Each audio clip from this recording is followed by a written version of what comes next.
Coba kita pikirkan sejenak. Apakah semua peristiwa besar di dunia ini, perang, krisis ekonomi, pergeseran kekuasaan, terjadi begitu saja secara acak?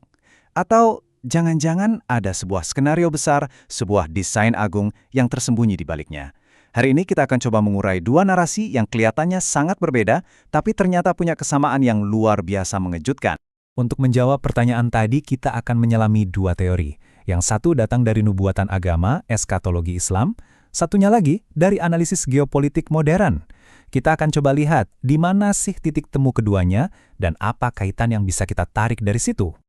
Oke, jadi pembahasan kita akan dibagi jadi 5 bagian ya. Mulai dari tatanan global yang katanya sudah diramalkan, lalu apa tujuan akhirnya, bagaimana lini masa sejarahnya, alat-alat modern apa yang dipakai, dan terakhir, seperti apa babak final yang diprediksi oleh kedua pandangan ini.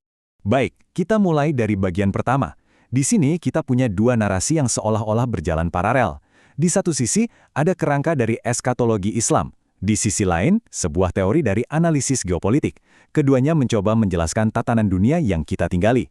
Menurut Sheikh Imran Hausen, kita sering salah kaprah soal Dajjal. Dajjal itu, menurutnya, bukanlah sesosok individu, melainkan sebuah sistem. Ya, sebuah sistem global yang bekerja secara bertahap untuk menipu seluruh umat manusia dengan satu tujuan akhir, mendirikan pemerintahan global yang berpusat di Yerusalem. Penting untuk dicatat, analisis beliau ini sangat simbolis, bukan literal. Nah, di sisi lain, Profesor Jiang Shueqin menawarkan sebuah rencana geopolitik yang ia sebut Pax Judea. Tujuannya, menjadikan Israel kekuatan dominan di dunia. Caranya, menurut teori ini, adalah dengan sengaja merekayasa kekacauan dan konflik global. Ini adalah benang merah yang ia lihat menghubungkan banyak peristiwa, dari perang melawan teror sampai kebangkitan teknologi AI. Oke, kita sudah lihat dua kerangka berpikirnya. Sekarang, mari kita lihat lebih dalam, karena disinilah kedua teori ini mulai bertemu di satu titik yang sangat spesifik. Nah, ini dia bagian yang paling menarik. Coba perhatikan baik-baik. Di satu sisi, misi sistem Dajjal menurut Hussein. Di sisi lain, rencana Pax Judea menurut Jiang.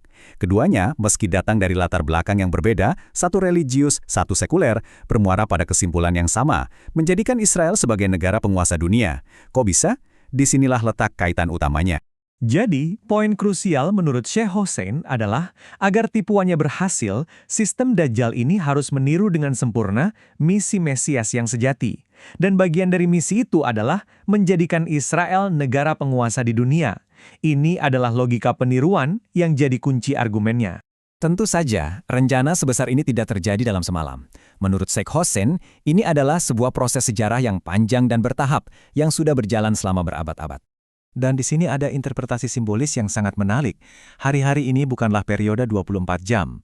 Satu hari seperti setahun adalah era kekuasaan Inggris, atau Pax Britannica.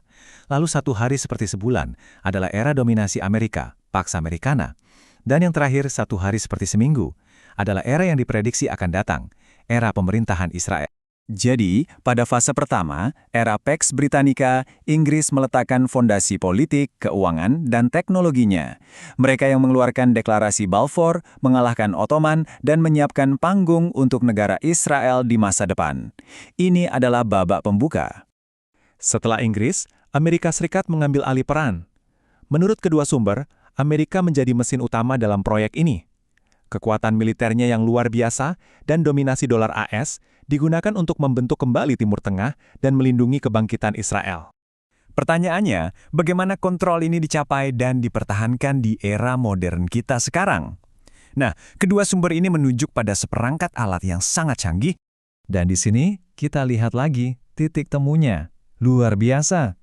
Soal keuangan, keduanya menunjuk ke arah uang digital. Soal konflik, ada musim semi Arab atau perang melawan teror yang disebut sebagai rekayasa untuk menciptakan kekacauan.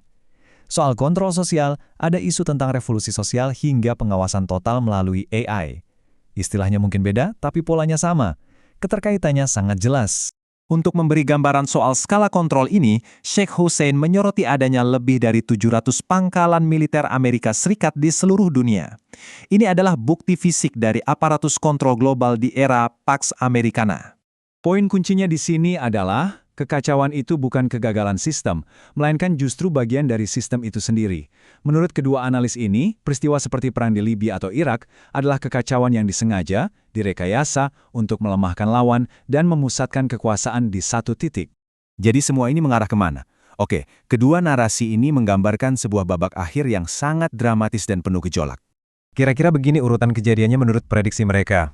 Dimulai dari perang besar, lalu Amerika Serikat dikorbankan, dibuat runtuh.